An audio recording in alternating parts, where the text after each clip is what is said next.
ولا تجعلوا الله عرضة لأيمانكم أن تبروا وتتقوا وتصلحوا بين الناس والله سميع عليم۔ یہاں سے دوبارہ امور انتظامیہ کا بیان ہے۔ ولا تجعلوا اللہ، اور نہ تم بناؤ اللہ کے نام کو عرضتاً مانے رکاوٹ، ان تبروا اس بات سے کہ تم نیکی کرو، وتتقوا اور خدا خوفی کرو، وتصلحوا بین الناس اور لوگوں کے درمیان صلح کرواؤ۔ اللہ کے نام کو ان کاموں کے کرنے سے تم رکاوٹ نہ بناؤ، لِأَيْمَانِكُمْ بِسَبَبِ أَيْمَانِكُمْ اپنے قسموں کی وجہ سے، کہ تم قسم اٹھا لو خدا کی قسم میں یہ کام نہیں کروں گا، تو اس قسم کی تم قسمیں نہ اٹھاؤ۔ لوگ کیا کرتے کہ دو آدمیوں کے درمیان جھگڑا ہو گیا، ایک تیسرا آدمی ہے کہ جس کے بارے میں یقین ہے کہ اگر وہ ان کے درمیان صلح صفائی کرائے تو وہ کرا سکتا ہے، ممکن ہے وہ کرا سکتا ہے ان کے درمیان صلح صفائی، تو وہ جو تیسرا آدمی زید جو صلح صفائی کروا سکتا تھا، وہ کیا کرتا کہ وہ قسم اٹھا لیتا، خدا کی قسم میں ان کے درمیان صلح نہیں کرواؤں گا، میں خدا کی قسم یہ کام نہیں کروں گا، تو وہ قسم اٹھا لیتا۔ تو اللہ رب العالمین نے فرمایا اس طرح کی قسمیں نہ اٹھایا کرو، اس طرح کی تم قسمیں نہ اٹھایا کرو، بلکہ فرمایا کہ اگر کوئی قسم ایسی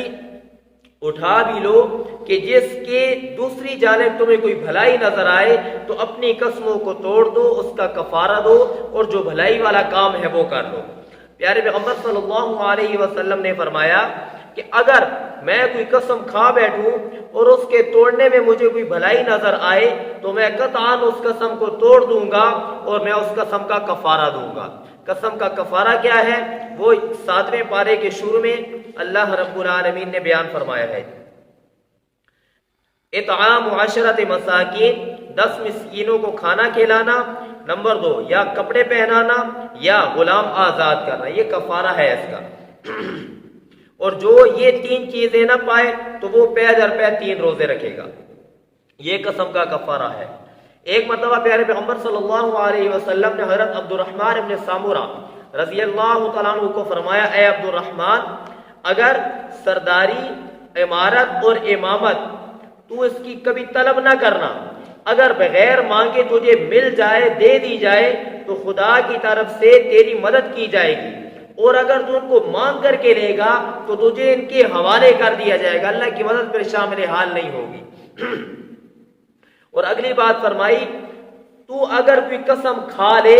اور اس کے خلاف میں تجھے کوئی بھلائی نظر آئے تو اس کے خلاف بھلائی دے کے جو میں نے قسم کھائی ہے اس قسم کو مجھے توڑنا چاہیے، اس کے خلاف تجھے کوئی بھلائی نظر آئے تو اپنی قسم کا کفارہ دے لے اور وہ جو بھلائی والا کام ہے اس کام کو تو کر لے۔ یہ بخاری اور مسلم کے اندر یہ حدیث ہے، اور مسلم شریف کے اندر حدیث ہے، پیارے پیغمبر صلی اللہ علیہ وسلم نے فرمایا، جو شخص کوئی قسم کھا لے پھر اس کے سوا اسے کوئی خوبی نظر آئے تو اسے چاہیے کہ اس خوبی والے کام کو کر لے اور اپنی قسم کو توڑ دے اور اپنی قسم کا کفارہ دے دے۔ تو اس لیے اولا تو اس قسم کی قسمیں اٹھانی نہیں چاہیے، اگر کوئی بندہ ایسی قسم اٹھا لے تو اس کو چاہیے کہ اپنی قسم کو توڑ ڈالے اور توڑنے کے بعد اس کا اپنی قسم کا کفارہ دے لے۔ اب اسی کی مناسبت سے واللہ سمیع علیم، اور اللہ رب العالمین سننے والے ہیں تمہاری قسموں کو، علیم جاننے والے ہیں تمہارے دل کی نیت کیا تھی۔ اب اس قسم کی مناسبت سے آگے اللہ رب العالمین قسم کے مسائل کو بیان کیا ہے۔ لا یؤاخذکم اللہ باللغو فی ایمانکم، قسم کی 3 قسمیں ہیں، قسم کی 3 قسمیں ہیں، ایک ہے یمین لغو، ایک ہے یمین غموس اور ایک ہے یمین منعقدہ۔ یمین لغو کیا ہے کہ ایک آدمی اپنے علم کے مطابق وہ اس بات کو سچا سمجھ رہا ہے کہ میں جو بات کرنے لگا ہوں یہ بات بالکل سچی ہے۔ مثال کے طور پر میں کہتا ہوں خدا کی قسم ہے عمر یہ 7 والے کمرے کے اندر موجود ہے، اب میرے علم کے اندر یہی بات ہے کہ اس کمرے کے اندر موجود ہے، اور پھر میں اپنے اس علم کے مطابق قسم اٹھا رہا ہوں، لیکن حقیقت میں یہ اس کمرے کے اندر موجود نہیں ہے، تو یہ یمین لغو ہے۔ اب اس کا نہ دنیا کے اندر کوئی گناہ ہے نہ آخرت کے اندر اس کو کوئی وبال ہے۔ دوسری ہے یمین غموس۔ یمین لغو کی ایک اور تفسیر بھی لکھی گئی ہے اور مفسرین نے لکھی ہے۔ ایک مرتبہ نبی کریم صلی اللہ علیہ وسلم باہر نکلے، صحابہ تیر اندازی کر رہے تھے، تو کوئی کہتا خدا کی قسم اس کا نشانہ فلاں جگہ پر جا کر کے لگے گا، وہ ایسی بات کہتا اور نشانہ اس کے خلاف لگتا، تو ایک صحابی نے کہا نبی جی اس نے قسم اٹھائی اور نشانہ تو اس کے خلاف لگا ہے، تو آقا نے فرمایا یہ یمین لغو ہے، تو یہ بھی تفسیر کی گئی ہے۔ اور دوسرا یمین غموس کیا ہے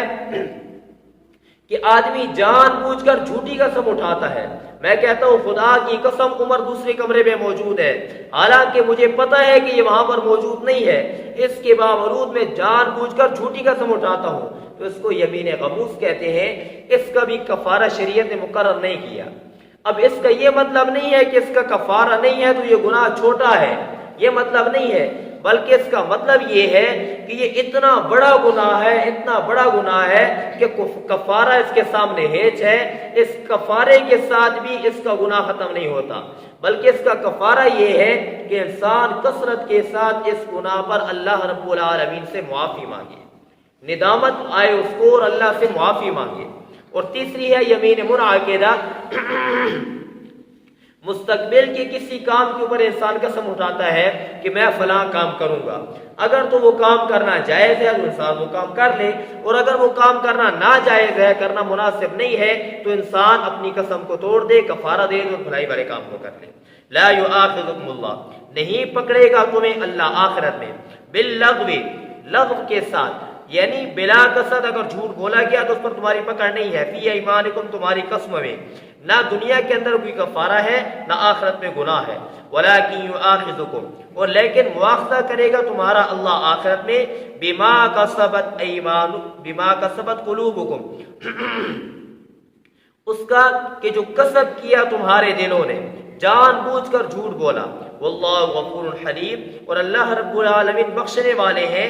لغو قسم پر اللہ رب العالمین نے مواخذہ نہیں فرمایا، اللہ نے معاف کر دیا۔ حلیم، اللہ بردبار ہے کہ جان بوجھ کر کے تم نے جھوٹ بولا، جھوٹی قسم اٹھائی ہے، پھر بھی اللہ رب العالمین بردباری والا معاملہ کر رہے ہیں، بالفل فور تمہارے اوپر اللہ کی پکڑ نہیں آئی، بلکہ آخرت تک اللہ نے تمہیں مہلت دے لی ہے۔ اب یہ جو مہلت ہے، اس مہلت کے درمیان انسان یہ نہ سمجھے کہ اس کی وجہ سے کوئی پکڑ نہیں آئی اور انسان اس کو اپنا وتیرہ بنا لے، اپنی عادت بنا لے، ایسا نہیں ہونا چاہیے، بلکہ انسان اس اپنی عادت کو، جھوٹی قسمیں اٹھانے والی عادت کو چھوڑے، اور چھوڑنے کے بعد